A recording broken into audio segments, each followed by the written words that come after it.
where they had the panic attack, but then the probability of the panic attack starts to spread so that wherever they go, they have a panic attack, and then they end up stuck at home. And it's quite a common condition. Now, the people who develop that are generally women, and that's because women are more sensitive to anxiety than men.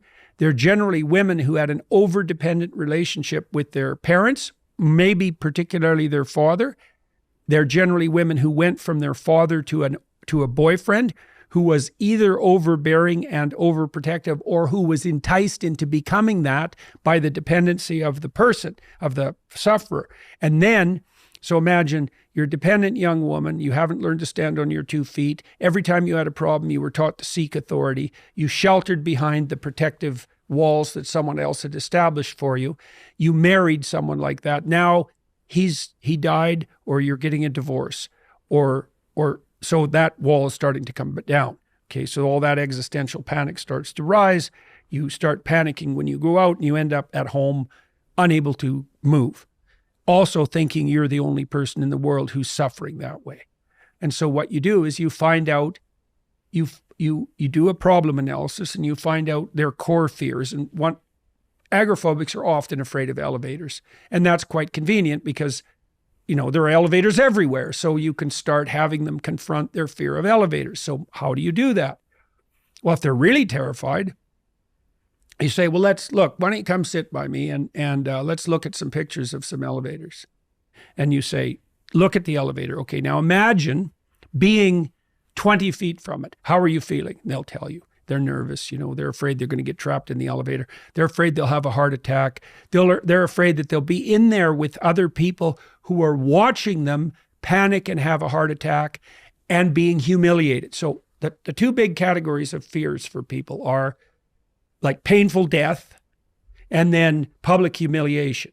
And if you have a really good anxiety fantasy, it's that you're going to undergo a painful death in a very humiliating way. And so that's what they imagine happening in the elevator. So it's not exactly that they're afraid of the elevator, right? They're afraid of death and humiliation. And the elevator is a portal to the realm of death and humiliation. It's like, I'm afraid of an elevator. Okay, how afraid?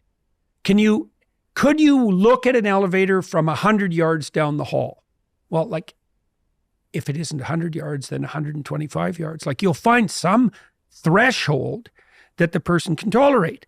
Okay, so now you're at the threshold where the magnitude of their confidence is precisely matched with the size of the apparent dragon, right? So, and they feel that. It's like there's a place where their fear they'll say, that's close enough. It's like, okay, now you're on the edge. You're on the edge. So now we'll dance on the edge. We'll move you a foot forward.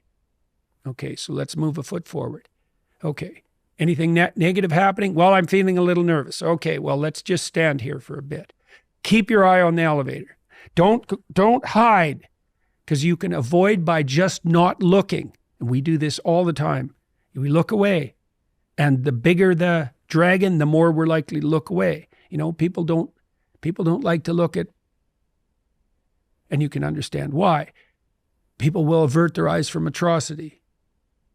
Right? And they'll certainly avert their eyes from the thought that they could participate in atrocity. And you could think of that as the heart of darkness. It isn't, because you could look at the fact that you could take glee in the commission of atrocity. And no one wants to look at that. Well, you start, and you have to look at that. You have to look at that in the final analysis. But one step at a time, and you can do that with any problem, literally any problem. Break it down, break it down, break it down. Public speaking. Anything. Going to the gym. Yeah. Anything. A small dose, a small dose. And it's so fun to do this with people. It's the same thing you do when you're encouraging your young child. And that's a primary source of gratification for human beings, is putting someone on the edge and encouraging them.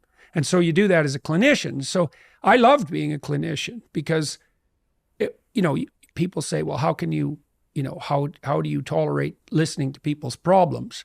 Well, first of all, they're not your problems. You have to understand that. Because if they're your problems, you're stealing that person's problems from them.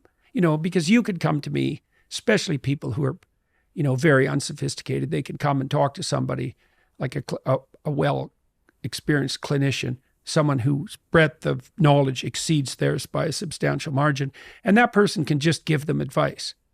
But then they go act out that advice, and then that's not them. They have to come to it themselves. This brings me to a point about trying to help people in your life, because we all have people in our lives that are struggling in some way. And our knee-jerk response is to get in there and fix solve it. the problem. Yeah, and this is a